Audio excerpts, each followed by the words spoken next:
Huseyin Isiksal. He's a special advisor to the President of the Turkish Republic of Northern Cyprus on international relations and diplomacy. Great to have you here with us on TRT World. Tell me, what is your first reaction to this? Well, we didn't surprise actually, because this is just the latest propaganda stunt from the Greek Cypriot side, as you mentioned, aiming to rewrite the history and conveniently leave out why Turkey had to intervene on the 20th July 74. So, as I said, this is neither the first nor will be the last attempt of Greek Cypriot on attempting to rewrite. Postmodernists and Foucault progressively wrote about, power-knowledge relations. So Greek side have to change the history and create their own historicity, because the Greek Cypriot polity is based on this imagined community and so-called Turkish occupation. By this way, they try to secure their illegal occupation of the status that illegally and unlawfully recognized by the international community. So basically speaking, in order to hide the factual realities on the ground and continue the illusion that Greek Cypriot government is representing the whole island, they have to repeatedly make their own historicity. And in order to, as I said, continue this illusion, which is the creator of the Cyprus issue, is unfortunately will be continue like this.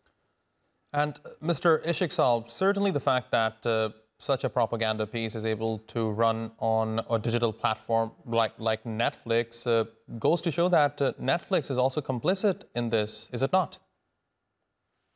Well, that's a big mistake and very unfortunate, because when you are commercial companies like Netflix, you have to be very careful about the black propaganda, or somehow it should be based on some reality. But this is just a propaganda machine. It's only approach one side of the story. So it's completely unacceptable. It's really saddened all the Turkish Cypriots. It's also saddened the Turkish people, who know what's going on these days, what happened these days.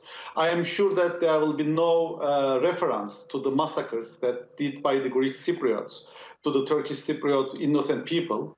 And it's very interesting that only a few days ago, the Greek Cypriot former foreign minister, Markulli, confessed that we killed these innocent children at Atlar Murata Sandallar massacre. She confessed this. And also, as you know, the new MP of the European Greek Cypriot MP, YouTuber Fidias, also confessed that we only learned half of the history. We never learned what we did to Turkish Cypriot.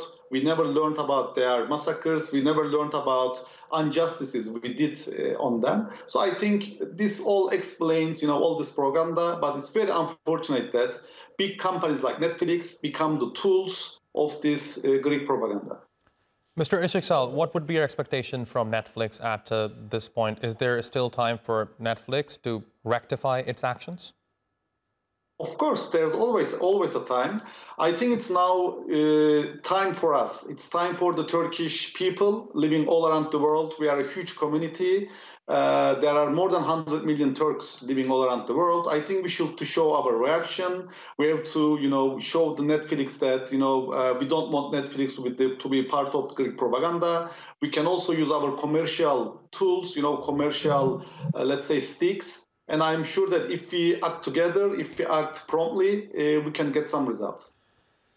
Mr. Huseyin Isiksal, thanks very much for talking to us here on TRT World. I really appreciate your taking out the time. You're welcome.